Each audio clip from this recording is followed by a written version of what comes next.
David, you talk about the first ever memo written on product management by Neil McElroy, right, of PNG, and you say that's like the Bible of product management ever done. So what did that memo contain, and can you tell me key tenets of that memo that is even relevant today? Yeah, uh, McElvaney wrote that memo in 1932 at the consumer products company Procter and Gamble, and it established the field called brand management, where the brand manager had full authority and full responsibility over the product line.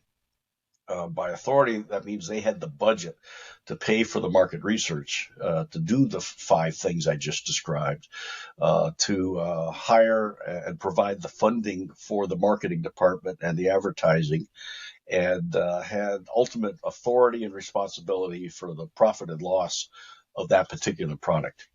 In 1938, my research found that Dave Packard of Hewlett Packard sat down with McElroy. And in fact, McElroy served on an advisory committee to Stanford, and Packard served on an advisory committee to Harvard, where McElroy had gone to school. And HP bore the notion of this product manager. Uh, Unfortunately, one of the perturbations in the evolution of the product manager over the years is that their authority has been completely stripped away from them. So they have full responsibility for the product, and the only authority they have is their ability to negotiate and mediate and persuade all the other members of the team to do the right thing so that the product is successful. I've been on a campaign for the last 10 years or so to say, give the authority back to the product manager, give them the budget, let them hire and fire the marketing department, and pay for the market research that needs to be done, and provide the funding for the advertising budgets and so forth. And when you do that and you give the authority to the person that has responsibility, you can accomplish amazing results. An example of that is in the last years of the life of the Apple III, I was asked to take over as the business unit manager. They didn't want to call me general manager, so they preferred to call me the bum for short. And that was after I advocated to the executive committee and to the president that I was the group product manager at the time. I had full responsibility for the product, but no authority whatsoever. For example, there was a marketing guy that came over from Kodak, and he was about to run $1 million worth of ads for the Apple III and Great Plains accounting software in August of that year. And I had a meeting with him, and I said, Bill, please don't run those ads because the product, the Great Plains software, is not ready yet. So you're going to run those ads in August. The IBM PC XT, which is their PC with a hard disk drive, already had a hard disk drive on the Apple III, of which I was the product manager to bring the first hard disk drive to market, which was a remarkable piece of technology. It was an immense size of 5 megabytes, and it was really, really cheap. It was only $3,600. And people said, what do I need this thing for? So he ran those $1 million worth of ads. People went into Apple dealers to buy the Apple III to do their accounting, because at that time they were doing their accounting on mainframes through timeshare, which cost them a fortune. And here they could do the whole thing in their own office on a personal computer.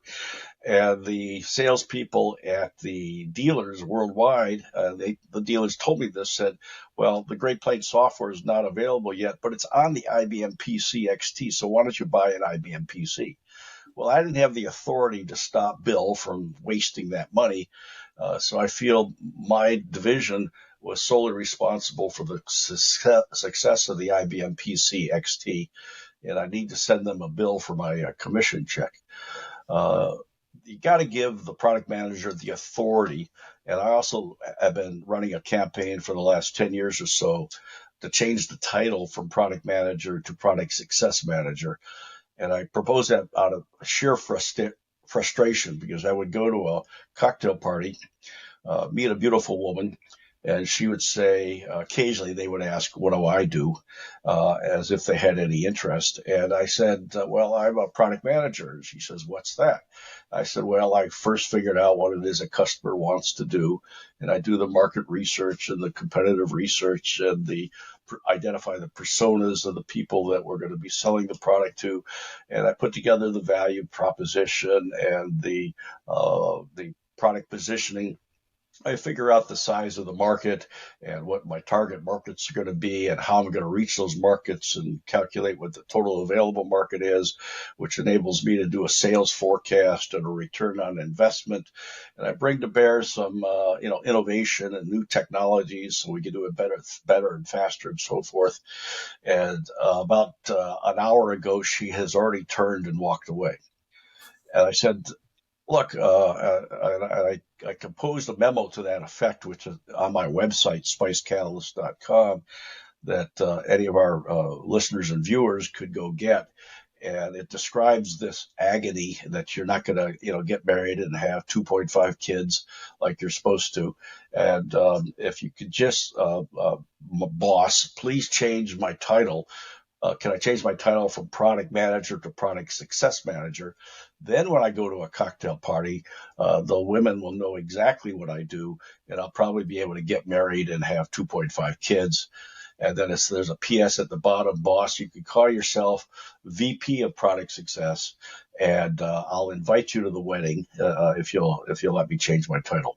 In this section, David talks about the importance of a product manager having the complete authority right from the product development process to understanding the customer, doing the market research for it, looking at the market potential, looking at the competitive positioning, looking at the value proposition, building the communication, building a P&L.